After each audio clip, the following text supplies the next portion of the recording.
Tem novidade importante também no São Paulo, isso sem falar nas últimas do mercado, bastidores, finanças. Fala aí pessoal, sou Jorge Nicola, bem-vindos a mais um vídeo do canal. Sempre bom ter vocês por aqui, sem perder tempo, pedir para deixar like, se inscrever no canal e ativar as notificações. Hora de falar sobre seleção brasileira se preparando para o amistoso contra a Coreia em Seul na próxima sexta-feira. E já dá para cravar que teremos de volta Rodrigo e Vinícius Júnior jogando juntos. Eles viraram concorrentes no Real Madrid de Xabi Alonso.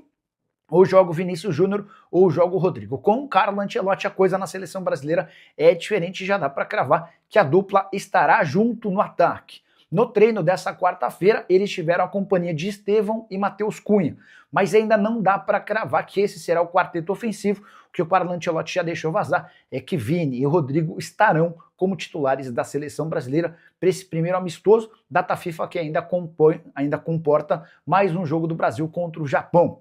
Só para completar, a seleção ainda não conseguiu treinar com todos os seus jogadores. O Joelinton ainda não havia chegado. O PH convocado de última hora também. Bruno Guimarães fez apenas parte do aquecimento, jogador que tem ganhado bastante espaço com o Carlo Ancelotti. O time que treinou nessa quarta-feira teve Bento no gol, Vitinho, Éder Militão, Gabriel Magalhães e Douglas Santos, Casemiro, Paquetá, Estevão e Matheus Cunha, com Vinícius Júnior e Rodrigo à frente. O que você pensa sobre a dupla do Real Madrid? Já uso o espaço para comentário para registrar sua opinião, beleza? Hora de falar sobre o São Paulo que decidiu fazer mudanças.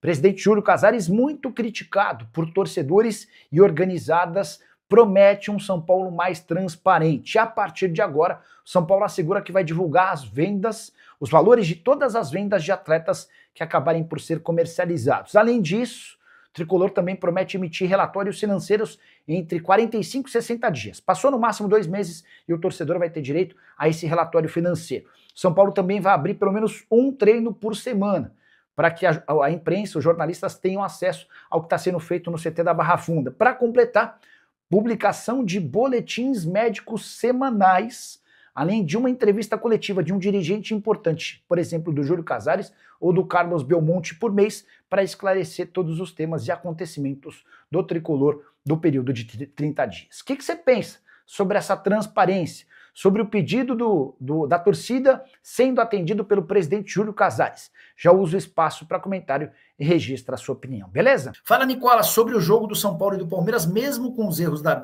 arbitragem, que existiram para os dois lados, é inadmissível um time perder de virada, com 2-0 a favor em casa. O Thiago Leifert, que é São Paulino declarado, ele bateu nessa tecla, ele pensa como você, né? Ele entende que com 2-0 o São Paulo tinha que parar o jogo, esfriar a partida, aquela história de furar a bola, não tem mais jogo, né? A verdade é que o primeiro gol nasce de um contra-ataque, o segundo de um erro meio grosseiro do Rodriguinho, a bola está no pé dele, ele toca mal e o Maurício inicia o contra-ataque e aí surge o terceiro gol. O São Paulo não é um time hoje confiável, né? Essa é a grande verdade. Rodriguinho vai renovar ou não? Já está me preocupando. Quando é que acaba o contrato do Rodriguinho? Não tinha me atentado a isso. Quer ver Rodriguinho, São Paulo? Contrato, deixa eu ver, Transfer Market aparece.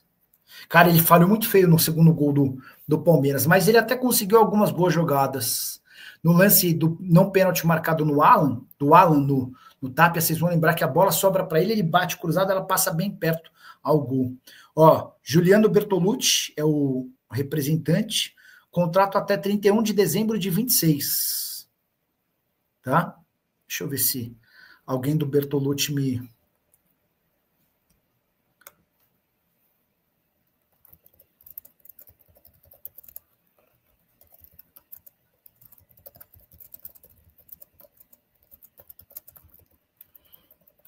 A última vez que eu estou até procurando aqui nos meus arquivos do WhatsApp, eu tinha mandado mensagem para o Júlio Casares, que é presidente do São Paulo, e ele disse que os caras estavam conversando para a renovação do contrato. E dessa atual diretoria do São Paulo, quem fica para 26?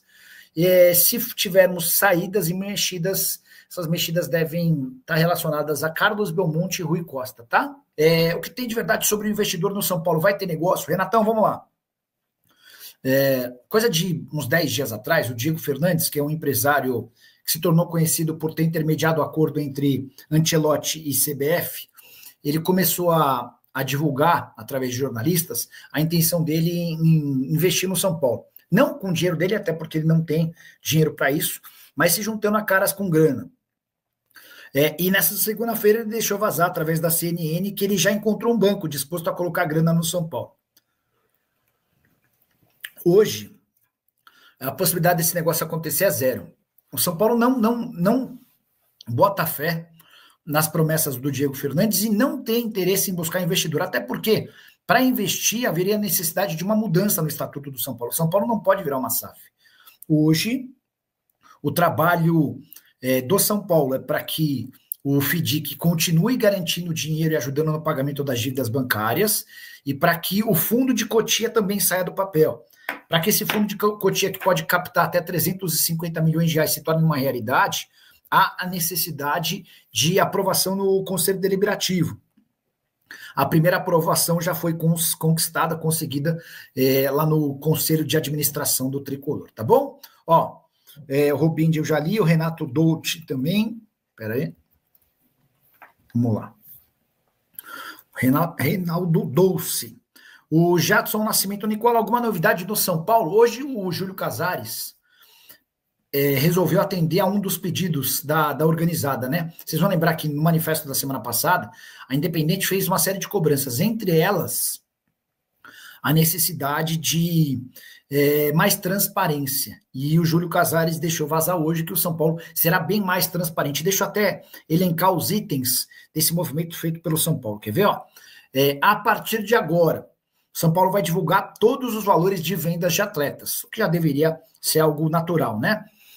O Júlio também prometeu emitir relatórios financeiros a cada 45 ou no máximo 60 dias.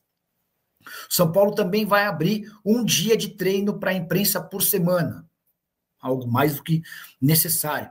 Além da publicação de boletins médicos semanais, por um clube que tem jogador machucado pra caramba, isso é fundamental. A última, vai haver uma entrevista por mês de um dirigente importante do São Paulo, Júlio Casares, Belmonte, enfim, de acordo com as necessidades para responder as perguntas condizentes do mês anterior, tá? Então dá para dizer que uma das exigências feitas na semana passada pela Independente acabou por ser atendida.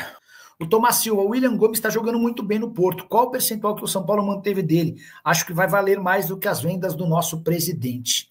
Tenho dúvida se o São Paulo manteve algum percentual. Quer ver? Ó? São Paulo, William Gomes. Vou até perguntar, vou tentar descobrir. William Gomes, Porto. Ele foi vendido por 10 milhões de euros, tá? Eram 9, na verdade, né? O clube português adquiriu 80% dos direitos econômicos. E o São Paulo segue com 20%, tá? Então é isso. O São Paulo imagina que o William Gomes possa se valorizar lá no Porto e, diante de uma venda futura, o São Paulo fica com 20% do valor do negócio. Estamos falando, de 100 milhões de reais, o São Paulo fica com 20. Temporada do William Gomes de 7 jogos e 4 gols. O mais maluco é que ele tem 4 gols, 2 na Liga Europa e 2 no Campeonato Português, sem ser titular, tá? Vou até pegar para vocês, ó. Contra o Rio Ave, não jogou. Contra o Salzburg, vitória do Porto por 1-0 fora de casa. Gol dele, jogou 37 minutos. Contra o Arouca, não saiu do banco. Contra o Cruz Vermelha, não é Cruz Vermelha, Estrela Vermelha. Também Liga Europa. Jogou 61 minutos, fez um dos gols da vitória por 2-1. Contra o Benfica, ele jogou só 28 minutos, tá? Então, os números dele se tornam ainda mais expressivos, levando em consideração que é um cara que não é titular por lá. Rian Silva, Nicola, alguma novidade sobre o investidor do São Paulo? Não vai rolar. São Paulo não bota fé nessa história e não tem a intenção. Nicola, a venda da base tem lucro do quê? Porque a gente vende mal, mas arrecada mais do que isso. Tem que investigar. Zé, ótima oportunidade que você dá para explicar. Muitos setoristas do São Paulo têm batido nessa tecla. Pô, mas se o São Paulo conseguiu 250 milhões de reais nesse ano com vendas de atletas, por que o São Paulo vai vender a base por 350 milhões de reais? Para mim, a explicação é muito básica e fácil de entender. Hoje o São Paulo tem 75% dos atletas que estão em Cotia indicados numa categoria C, de jogadores com menos qualidade. E só 25% desses jogadores de Cotia estão classificados nas categorias A e B, que são dos melhores jogadores. Categoria A é de quem pode virar jogador de seleção, categoria B é de quem deve ir para a Europa, garantir bons negócios, a C é aquela que você coloca todo mundo. O cara que é uma promessa, o cara que pode dar certo, o cara que se desconfia, enfim. Com esses 350 milhões de reais que o São Paulo pretende captar com o fundo, o Tricolor tem convicção de que pode mudar essa pirâmide de Cotia, passando a ter 75% de atletas de nível A e B, ou seja, de enormes candidatos a craque, e 25% de atletas de nível C. Com isso, o São Paulo tem convicção de que esses atletas vão chegar maiores no time profissional, vão garantir melhores resultados esportivos para o São Paulo e, por consequência, vão valer muito mais dinheiro quando vendidos, tá? Então essa é a lógica. Hoje, com toda a dificuldade financeira que o São Paulo tem, é inviável para o São Paulo aportar dinheiro para comprar atleta na base. Com esse dinheiro que virá da Galápagos e, eventualmente, do Marinax, o São Paulo vai buscar o melhor jogador sub-15 da Argentina, o melhor sub-17 do Equador, o melhor sub-18 do Paraguai, enfim. Pintou um grande candidato a craque na América do Sul, os caras vão buscar. Surgiu uma promessa na Bahia, o São Paulo hoje não tem dinheiro.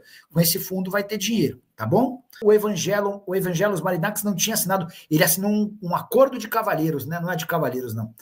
É um MUC, acordo de intenções. É um acordo de intenções, tá bom? Só que esse acordo de intenções, é até legal explicar, ele tinha o objetivo de fazer do Marinax sócio de Cotia.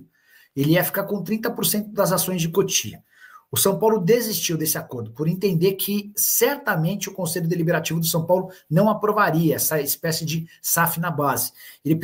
O Casares precisaria de 75% da aprovação lá dentro do Conselho, tá? E isso certamente não seria viável nem possível. Hora de falar sobre quem foi o grande culpado pelas lambanças da arbitragem no clássico entre São Paulo e Palmeiras. Você lembra, né? Vitória do Verdão por 3-2 no Morumbi de virada. Pois bem, Rui Costa, diretor executivo de futebol do São Paulo, teve acesso aos áudios do VAR. O São Paulo ainda não conseguiu a publicação desses áudios, segue brigando com a CBF e com a FIFA para que esse material seja divulgado. Mas o Rui Costa já teve a oportunidade de ouvir as conversas entre o árbitro em campo, Ramon Abate Abel, e o árbitro de vídeo, o Estevão da Silva.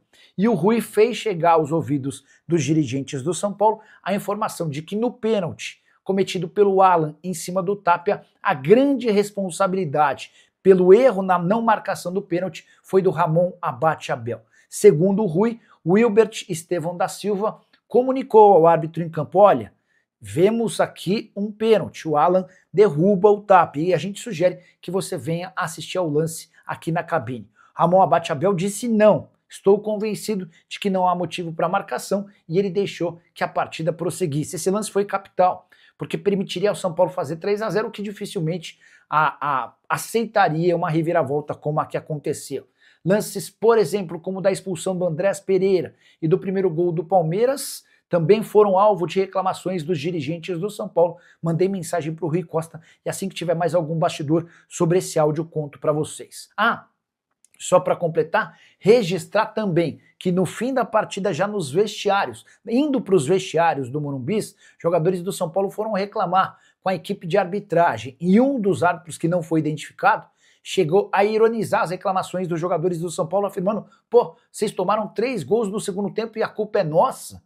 Pois é, só para você entender como os árbitros são ruins e ainda escancarados. Bom, fala família, beleza? Então é isso, ficamos aqui com aquele giro de notícias super importante do maior clube brasileiro, claro que tá falando de São Paulo. Se você ficou no vídeo até agora, pode ser comum, deixe de se inscrever no canal, ativa também o sino das notificações para ficar por dentro de todas as atualizações do maior clube brasileiro, valeu? E a gente vai ficando por aqui, naquele pique, naquele ritmo. Um grande abraço para você, não se reclamar mais, até o próximo vídeo. Fui!